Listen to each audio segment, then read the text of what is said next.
chapter 3. What advantage then has the Jew? Or what is the profit of circumcision?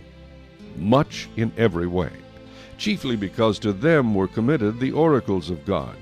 For what if some did not believe? Will their unbelief make the faithfulness of God without effect? Certainly not. Indeed, let God be true, but every man a liar, as it is written, that you may be justified in your words, and may overcome when you are judged. But if our unrighteousness demonstrates the righteousness of God, what shall we say? Is God unjust who inflicts wrath? I speak as a man. Certainly not. For then how will God judge the world?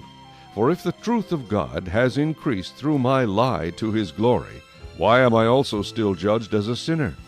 And why not say, let us do evil, that good may come?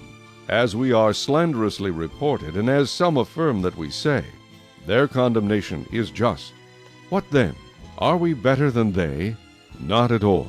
For we have previously charged both Jews and Greeks that they are all under sin. As it is written, there is none righteous, no, not one. There is none who understands. There is none who seeks after God. They have all turned aside. They have together become unprofitable. There is none who does good, no, not one. Their throat is an open tomb. With their tongues they have practiced deceit. The poison of asps is under their lips. Whose mouth is full of cursing and bitterness. Their feet are swift to shed blood. Destruction and misery are in their ways, and the way of peace they have not known. There is no fear of God before their eyes. Now we know that whatever the law says, it says to those who are under the law, that every mouth may be stopped, and all the world may become guilty before God. Therefore, by the deeds of the law no flesh will be justified in his sight, for by the law is the knowledge of sin. But now the righteousness of God apart from the law is revealed, being witnessed by the law and the prophets, even the righteousness of God through faith in Jesus Christ, to all and on all who believe.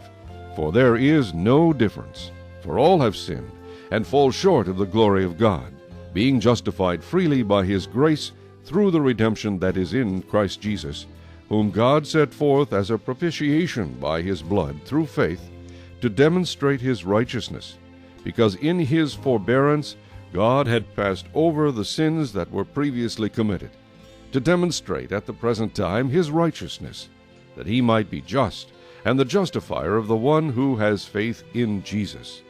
Where is boasting then? It is excluded. By what law? Of works? No, but by the law of faith.